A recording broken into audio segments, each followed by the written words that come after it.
എടാ ബാലകൃഷ്ണ, നീ ഒന്ന് ഇറങ്ങി അന്വേഷിച്ചേ ഈ മാംഗ്ലൂർ മലയാളി സമാജം എവിടെയാണെന്ന്.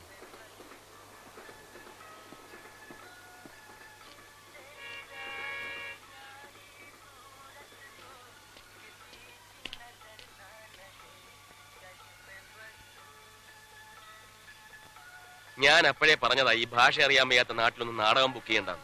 അതിന് ഭാഷ അറിയാത്തവരുടെ മുന്നിലല്ലല്ലോ നാടകം കളിക്കണേ, ഇവിടുത്തെ മലയാളികളുടെ മുന്നിലല്ലേ. ഈ വഴി അന്വേഷിക്കാൻ പോയവൻ എവിടെ പോയി? ചത്ത മത്തായിച്ചേട്ടാ, ഗോപാലകൃഷ്ണ, മത്തായിച്ചേട്ടാ ഞാൻ കണ്ട്. ഗോപാലകൃഷ്ണ ഞാൻ കണ്ടാ. കണ്ടെങ്കി കിടന്ന് ചാടന എന്തിനാ? അങ്ങോട്ട് പോയാ പോരെ? അതല്ല മത്തായിച്ചേട്ടാ, ഞാൻ അവളെ കണ്ടു. നമ്മുടെ മീരെ. മീരെ? ആ, ഞാൻ അവളെ നേരിട്ട് കണ്ട്. അതെങ്ങനെ ചത്തുപോയ മീരെ നീ നേരിട്ട് കാണുന്നു? എടാ, അവള് ചത്തിട്ടില്ലടാ, അവള് ജീവിച്ചിരിപ്പുണ്ട്. നിനക്ക് തലയ്ക്ക് ഭ്രാന്താ? എന്റെ മത്തായിച്ചേട്ടാ, സത്യമായിട്ടും അവള് ചത്തിട്ടില്ലെന്ന്. ഞാൻ അവളെ മീരെന്ന് വിളിച്ചപ്പോ തിരിഞ്ഞു നോക്കി, എന്നിട്ട് ഒറ്റ ഓട്ടം. ഞാൻ അവളെയും കണ്ട്, അവൾ എന്നെയും കണ്ട്. അവളുടെ പിന്നാലെ പോയി അവള് നിൽക്കുന്ന സ്ഥലവും കണ്ടുപിടിച്ചിട്ട് ഞാൻ ഇപ്പൊ ഇങ്ങോട്ട് വരുന്നത്. വാ, വേഗം വാ, കാണിച്ചു വാ.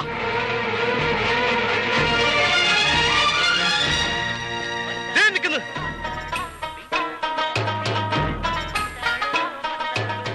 കണ്ടാ, അവളാണ് നമ്മുടെ മീരേത്. ഏത്? ആ കന്യാസ്ത്രീയാ? കന്യാസ്ത്രീ അല്ല മത്തായിച്ചേട്ടാ, അതൊരു മുസ്ലിം സ്ത്രീയാ. ഇവന്റെ തലയ്ക്ക് ഓളമാണ്. മത്തായിച്ചേട്ടൻ വന്നേ. നീ നിക്ക്, അത് അവളാണ് ഇല്ലയോ ഞാൻ കാണിച്ചു തരാം.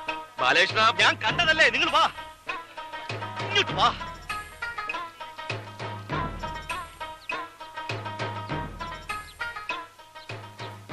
മീരേ,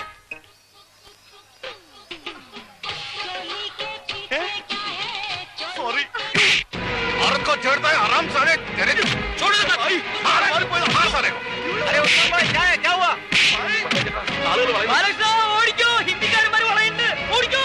ബാലകൃഷ്ണ തള്ളി കളഞ്ഞിട്ട് വാടാ.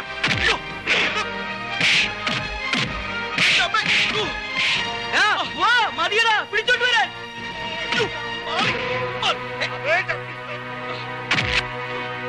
ഓടെ തൊപ്പിക്കാരാണ്. ഓടിക്കടാ, ജീവമേഴി ഓടിക്കോ. പത്തനാഭ, വണ്ടി വിട്ടോളോ, ഹിന്ദിക്കാരന്മാരെ ഇറങ്ങിട്ടുണ്ടോ? പപ്പ വണ്ടി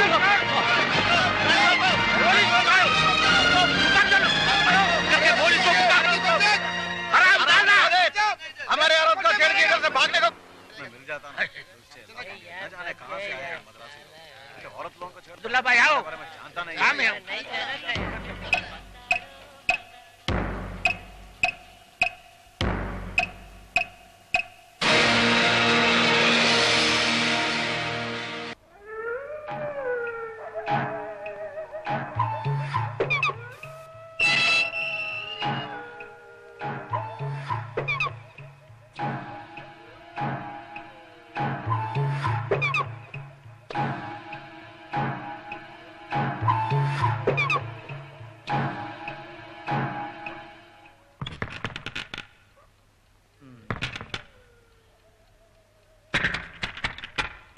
ആരാത്?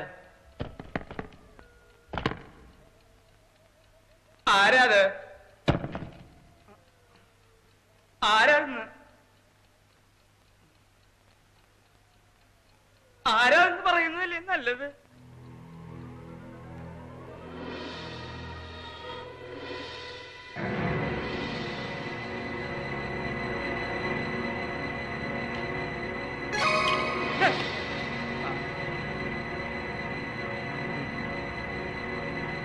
അതൊക്കെ ആരാണെന്ന് പറയാൻ വെറുതെ എനിക്ക് ടെൻഷൻ തരരുതുണ്ടോ? ആരാത്?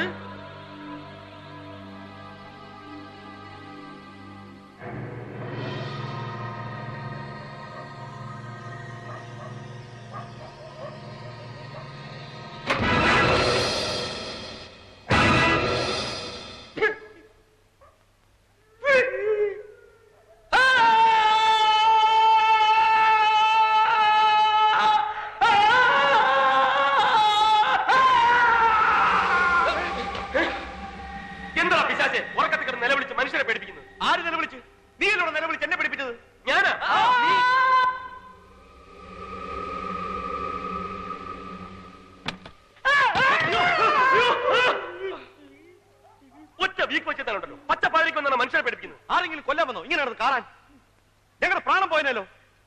എന്താ എന്താന്ന്? പുറത്ത് പുറത്ത്.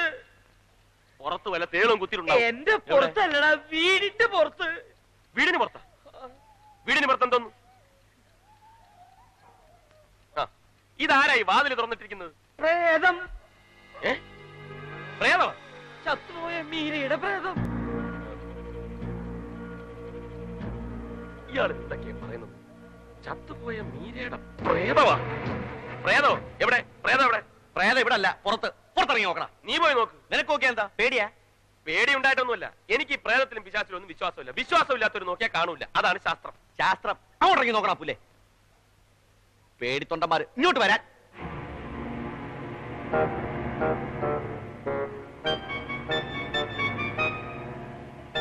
എവിടെ എവിടെ കണ്ടുന്നാ? എന്നിട്ട് അവളെവിടെടാ? ഞങ്ങളോടാ ചോദിക്കുന്നു. വല്ല സ്വപ്നവും കണ്ടതായിരിക്കും മനുഷ്യനെ മെനക്കെടുത്താൻ. പേടി എന്ന് പറഞ്ഞാൽ ഇങ്ങനെയുണ്ടോ ഒരു പേടി? പേടിത്തൊണ്ടൻ. ബാലകൃഷ്ണ, അതിനിടയ്ക്ക് അങ്ങോട്ട് പോയോ? ഇങ്ങോട്ട് തന്നെ. ആരാണ് ചോദിച്ചത്? ഏത്? നിക്കണ കണ്ടില്ലേ? അത് വാഴയമ്മത്തായിച്ചേട്ടാ. വാഴയാണെങ്കിൽ എന്താ? വാ തുറന്ന് പറഞ്ഞൂടെ? മനുഷ്യനല്ലേ ചോദിക്കണത്? നീ വന്നേ. ഓരോരോ പിച്ചും പേയുമായിട്ട് ഇറങ്ങിക്കൊള്ളും. ബാക്കിയുള്ളവർ ഉറക്കം കളയാൻ. നീ വന്നേ. ഇങ്ങോട്ട് വരാൻ. ഇതേ ഓരോന്നൊക്കെ ഇങ്ങനെ ആലോചിച്ച് കിടന്നിട്ട് ഉണ്ടാക്കി വെക്കുന്ന സൂക്കേടാ. അല്ലാതെ പ്രേതമില്ല, ഒരു മണ്ണാങ്കട്ടയില്ല. അന്ന് നീ മാംഗ്ലൂർ വെച്ച് അവളാണെന്ന് പറഞ്ഞ ഒരു പട്ടാണി പെണ്ണിന്റെ തുണി പൊക്കി നോക്കി അട്ടി കൊണ്ട് പിരിന്നില്ലേ? അത് എന്നാ കേസ്? അപ്പൊ ഇവിടെ നിന്നതോ? വാതിലടച്ചിടന്ന് ഉറങ്ങാൻ നോക്ക്. അപ്പൊ നിങ്ങൾ പുറത്തു കിടക്കുക.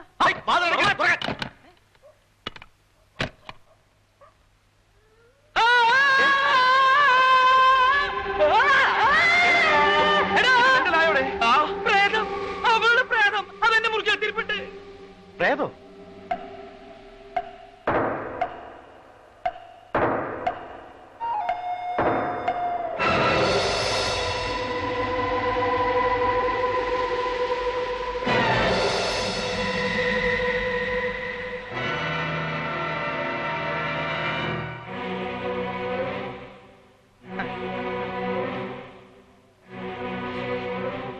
പേടിക്കണ്ട, ഞാൻ പ്രേതം യക്ഷിയൊന്നുമല്ല.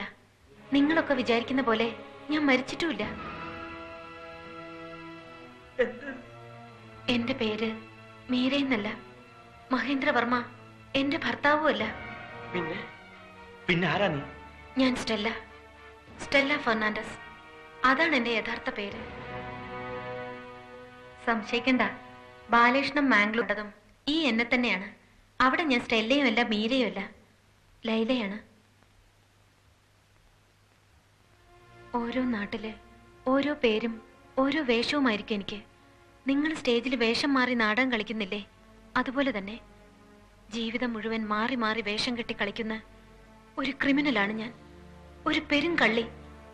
അങ്ങനെ ഒരു കള്ള വേഷമായിരുന്നു എനിക്കിവിടെ. മീര എന്ന പേരിൽ മഹേന്ദ്രവർമ്മയുടെ ഭാര്യയായിട്ട്, ആത്മഹത്യ ചെയ്യാൻ നടക്കുന്ന ഒരു മനോരോഗിയായിട്ട് ഒക്കെ ഞാൻ അഭിനയിക്കായിരുന്നു. അഭിനയം തീർത്ത് കരാർ അനുസരിച്ചുള്ള പണവും പറ്റി അന്നേ ഞാൻ മടങ്ങിപ്പോവുകയും ചെയ്തു. അപ്പൊ അന്ന് ഞങ്ങളുടെ കൺമുമ്പിൽ കിടന്ന് മരിച്ചതാരാ? അയാളുടെ യഥാർത്ഥ ഭാര്യ മീര എന്ന പേരുള്ള ഒരു പാവം പിടിച്ച തമ്പുരാട്ടിക്കുട്ടി. നിങ്ങളും ആ ഡോക്ടറും ഒക്കെ പോലീസിൽ മൊഴി കൊടുത്തതുപോലെ അവൾ ആത്മഹത്യ ചെയ്തതല്ല, അവളെ കൊന്നതാണ്. അയാൾ കൊന്നതാണ് അവളെ. എന്നിട്ട് അവൾ മനോരോഗിയായിരുന്നെന്നും ആത്മഹത്യ ചെയ്തതാണെന്നും അയാൾ വരുത്തി. ഈ എന്നെ വെച്ച് അതിനുള്ള തെളിവുകൾ അയാൾ ഉണ്ടാക്കി. നിങ്ങളൊക്കെ അത് വിശ്വസിച്ചു. അതാണ് അവൻ, മഹേന്ദ്രവർമ്മ എന്ന അതിബുദ്ധിമാനായ ക്രിമിനൽ. മഹേന്ദ്രവർമ്മയെ ഞാൻ ആദ്യം കാണുന്നതും പരിചയപ്പെടുന്നതും കൊച്ചിയിൽ വെച്ച. അവിടെ ഞാൻ അല്ലറ ചില്ലറ മോഷണങ്ങളുമായി കഴിയുകയായിരുന്നു. ഒരിക്കലൊരു സ്വർണ്ണക്കടയിലെ മോഷണ ശ്രമത്തിനിടയിൽ ഞാൻ കൈയോടെ പിടിക്കപ്പെട്ടു.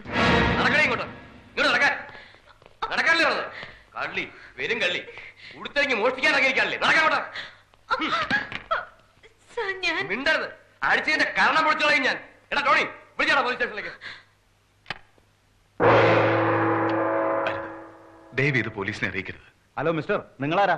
ഞാൻ മഹേന്ദ്രവർമ്മ, ബാംഗ്ലൂരിൽ ഗാർമെന്റ് എക്സ്പോർട്ടറാ. ഇതെന്റെ ഭാര്യ മീരാവർമ്മ. എന്റെ ഭാര്യ ഇതൊന്നും മനഃപൂർവ്വം ചെയ്യുന്നതല്ല. അവളുടെ അസുഖം അത്. അവളൊരു മനോരോഗിയാണ്.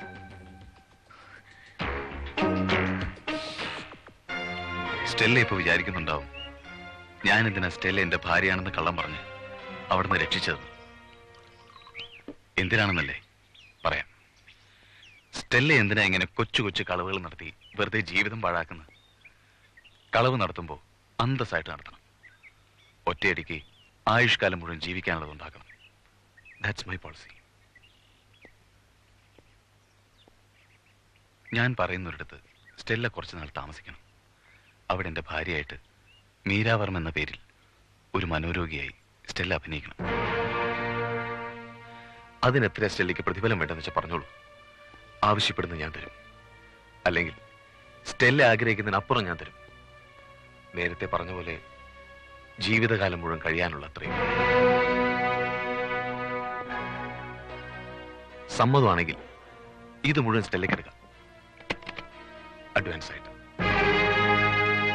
ബാക്കി കരാർ അനുസരിച്ച് ജോലി തീർത്തു പോകുമ്പോൾ. സ്റ്റെല്ല പേടിക്കണ്ട. എന്റെ ഭാര്യയാവാൻ വേണ്ടി ഒരു നിമിഷം പോലും സ്റ്റെല്ല എന്നോടൊപ്പം കഴിയണ്ട. എന്റെ ഭാര്യ എന്ന പേര് സ്റ്റെല്ല ജീവിക്കേണ്ടതും മനോരോഗിയായിട്ട് അഭിനയിക്കേണ്ടതും ഒരു ഡോക്ടർ മുന്നില. ഒരു മിലിറ്ററി റിട്ടയർഡ് മനോരോഗ വിദഗ്ധൻ, ഡോക്ടർ ഉണ്ണിത്താൻ.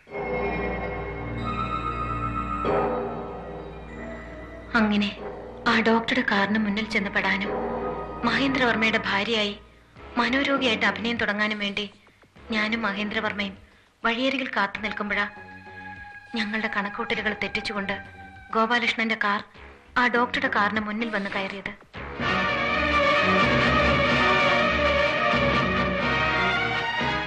ഒടുവിൽ ബോധം നശിച്ചു കിടന്ന എന്നെയും കൊണ്ട് നിങ്ങൾ കാറിൽ പുറപ്പെടുമ്പോൾ നിങ്ങൾ അറിയാതെ അയാൾ നിങ്ങളെ പിന്തുടരുന്നുണ്ടായിരുന്നു.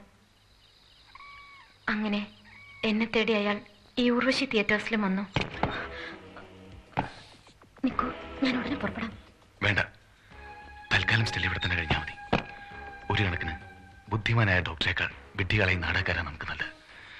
അവര് പറയുന്ന പോലെ ഒരു നാടക നടിയായിട്ട് അവരോടൊപ്പം കൂടുക, മീര എന്ന പേരിൽ തന്നെ. ബാക്കി സമയമാകുമ്പോൾ ഞാൻ പറയാം. അപ്പം മതി ആ ഡോക്ടർ മുന്നിൽ ചെല്ലുന്നത്. അതും ഇവര് മൂലം തന്നെ ആയിരിക്കണം. ആ രാത്രി ബാലകൃഷ്ണൻ ഓർക്കുന്നില്ലേ? എന്റെ മുറിയിൽ ആളുണ്ടെന്ന് പറഞ്ഞ് ബാലകൃഷ്ണൻ ബഹളം കൂട്ടി അതേ രാത്രി. ആരാകത്ത്? ആരുമില്ല. പിന്നെ നീ ആരോടാ സംസാരിച്ചത്? ഞാൻ ആരോട്ട് സംസാരിച്ചില്ലല്ലോ. ഞാൻ കേട്ടല്ലോ നീ സംസാരിക്കുന്നത്. അതോ, അത് ഞാൻ നാടകം പഠിക്കായിരുന്നു. മത്തായി ചേട്ടനല്ലേ പറഞ്ഞ നേരം വെളുക്കുമ്പോഴേക്ക് നാടകം കാണാപ്പാടായിരിക്കണോന്ന്.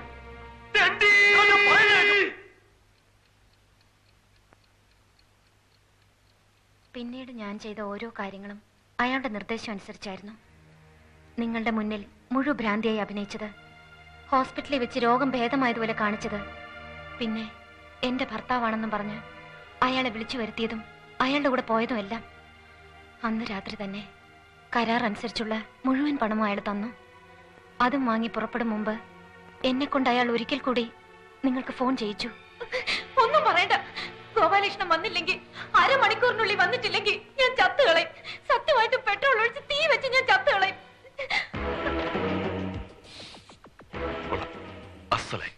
Very good. ഇനി സമയങ്ങളുണ്ട്. സ്റ്റെല്ല പുറപ്പെട്ടോളൂ. അവരിവിടെ എത്തുന്നതിന് മുമ്പ് സ്റ്റെല്ല ഇവിടെ വിട്ട് ഇറങ്ങിയിരിക്കണം. അയാൾ പറഞ്ഞതുപോലെ തന്നെ ജീവിതകാലം മുഴുവൻ കഴിയാവുന്നത്രയ്ക്ക് സ്വത്തും പണവും കാറും ഒക്കെയായി ഒരു വലിയ പണക്കാരിയായി മടങ്ങുമ്പോഴാ എനിക്ക് കിട്ടിയ സ്വത്തുക്കളെക്കാളും എല്ലാം വിലമതിക്കുന്ന ആ വലിയ സ്വത്തിനെ കുറിച്ച് ഞാൻ ഓർത്തത്. ഗോപാലകൃഷ്ണൻ എന്റെ കഴുത്തിൽ കെട്ടിയ ആ താലി, അത് ഞാൻ അവിടെ എവിടെയോ വെച്ച് മറന്നു. അതെടുക്കാൻ ഞാൻ തിരിച്ചു ചെന്നു. ആകസ്മികമായുള്ള മടങ്ങി വരവിലാണ് ഞാൻ അറിയുന്നത് മീരാവർമ്മ എന്ന പേര് യഥാർത്ഥത്തിൽ അയാൾക്കൊരു ഭാര്യ ഉണ്ടായിരുന്നു എന്നുള്ള സത്യം. അന്ന് അവിടെ വെച്ച് ആദ്യമായും അവസാനമായും ഞാൻ അവളെ കണ്ടു. ഉറക്കമരുന്നുകൾ കുത്തിവെച്ച് എവിടെയോ അടച്ചു പൂട്ടിയിട്ടിരുന്ന അവളെ കൊല്ലാനും അവളുടെ സ്വത്ത് മുഴുവൻ കൈക്കലാക്കാനും വേണ്ടി അയാൾ എന്നെ ഉപയോഗിച്ച് തെളിവുകൾ ഉണ്ടാക്കുകയായിരുന്നു.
പാവിയാണ് ഞാൻ. ഒരു പാവം പെണ്ണിനെ കൊല ചെയ്യാൻ കൂട്ടുനിന്ന് കൊടും പാവിയാണ് ഞാൻ. എനിക്ക് രക്ഷപ്പെടണ്ട. അയാള് തന്നൊരു ചില്ലി കാശ് പോലും എനിക്ക് വേണ്ട. ആ പണവും ഈ എന്നെയും നിങ്ങൾ പോലീസിൽ ഏൽപ്പിക്കണം. എന്നിട്ട് ഈ നടന്നതെല്ലാം നിങ്ങൾ പോലീസിനോട് പറയണം.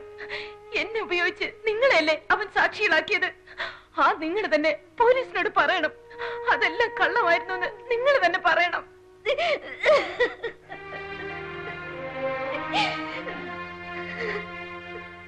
വിളിക്കണ ബാലകൃഷ്ണ പോലീസ് സ്റ്റേഷനിലേക്ക്. ആദ്യം ഇവളെ തന്നെ പിടിച്ചേൽപ്പിക്കും. നമ്മൾ നാടകക്കാരെ പറ്റി ഇവരൊക്കെ എന്താ ധരിച്ചു വെച്ചിരിക്കുന്നത്? വെറും വിട്ടികളാണെന്നോ? വിളിക്കണ പോലീസ് സ്റ്റേഷനിലേക്ക്. എന്നിട്ട് നമ്മൾ ആരാണെന്ന് നമുക്ക് അവനെ കാണിച്ചു കൊടുക്കണ. വിളിക്കണ. എന്നിട്ട് അവനെ പിടിച്ച് അകത്താക്ക്. നമുക്കൊരു കളി കളിച്ചാലോ? കളിയാ? എന്ത് കളി? അവൻ നമ്മളോട് കളിച്ച അതേ കളി നമുക്കും തിരിച്ചു കളിച്ചാലോ? തിരിച്ചു കളിക്കേ? ഒന്ന് പോയടാ നീ. പണ്ട് ഇതുപോലൊരു കളി കളിച്ചു. അതിന്റെ പരിക്ക് ഇപ്പോഴും മാറിയിട്ടില്ല. മാത്രമല്ല അങ്ങനെ ഒരു കളി കളിക്കാനുള്ള ശേഷിയും പ്രായവും ഇപ്പൊ എനിക്കില്ല. അതല്ല മത്തായി ചേട്ടാ, ഇവിടെ നമ്മൾ നിർബന്ധമായും കളിച്ചേ പറ്റൂ. അല്ലെങ്കിൽ അവൻ രക്ഷപ്പെടും. അവനങ്ങനെ രക്ഷപ്പെട്ടുകൂടാ. നമുക്ക് വേണമെങ്കിൽ ഇപ്പൊ തന്നെ പോലീസിനെ വിളിക്കാം, ഇവളെ ഏൽപ്പിക്കാം, നടന്ന കഥകളൊക്കെ പറയാം. അതുകൊണ്ടൊന്നും അവൻ ശിക്ഷിക്കപ്പെടണമെന്നില്ല. പിന്നെ അവൻ ശിക്ഷിക്കപ്പെടണമെന്നുണ്ടെങ്കിൽ കോടതിക്ക് ഇവളെ വിശ്വാസം വരണം. പക്ഷേ ഇവളൊരു ക്രിമിനലാണെന്നും പണത്തിന് വേണ്ടി എന്തും ചെയ്യാൻ നടക്കുന്നവളാണെന്നും അറിയുമ്പോ കോടതി ഇവളെ വിശ്വസിച്ചെന്ന് വരില്ല. അതിന് നമ്മൾ എന്ത് ചെയ്യണമെന്നാ നീ പറയുന്നേ? നമ്മൾ കളിക്കണം. അവൻ നിർത്തിയെടുത്തുനിന്ന് നമ്മൾ തുടങ്ങണം. എന്ന് വെച്ചാ അവന്റെ ഭാര്യ മരിച്ചിട്ടില്ല. മരിച്ചിട്ടില്ലേ? അതെ, അവന്റെ ഭാര്യയെന്ന് നമ്മളെ പരിചയപ്പെടുത്തിയ ഇവൾ തന്നെയാണ് അവന്റെ യഥാർത്ഥ ഭാര്യയെന്ന് നമ്മൾ പറയുന്നു, തെളിയിക്കുന്നു. മത്തായി ചേട്ടാ, വിളിക്കവനെ. എന്നിട്ട് ഞാൻ പറയാം, അതുപോലെ അങ്ങോട്ട് പറ.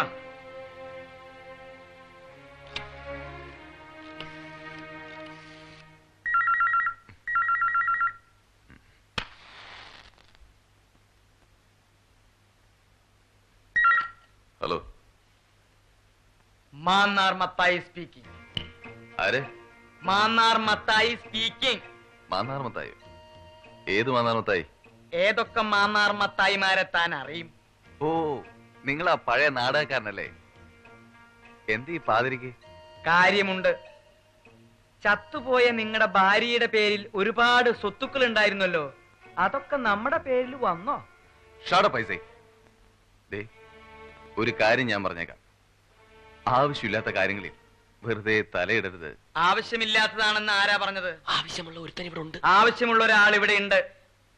അവളുടെ ഭർത്താവ് ഗോപാലകൃഷ്ണൻ. അവൻ ഇതിൽ തലയിടും.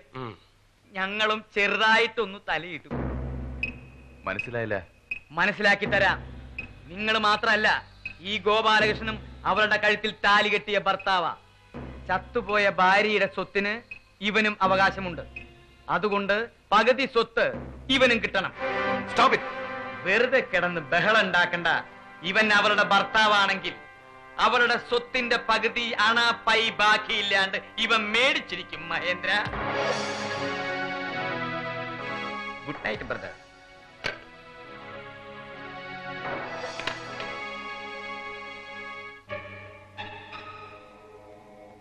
ഇനി അവൻ നമ്മുടെ പിന്നാലെ വന്നോളും. അതിനു മുമ്പ് എത്രയും പെട്ടെന്ന് ആ മീരാവർമ്മയുടെ അച്ഛനെയും അമ്മയും ചെന്ന് കാണണം. നടന്നത് മുഴുവൻ അവരോട് തുറന്നു പറയണം. എന്നിട്ട് അവരെ രണ്ടാളെ കൊണ്ടും ഇവളാണ് അവരുടെ മകളെന്ന് പറയിക്കണം.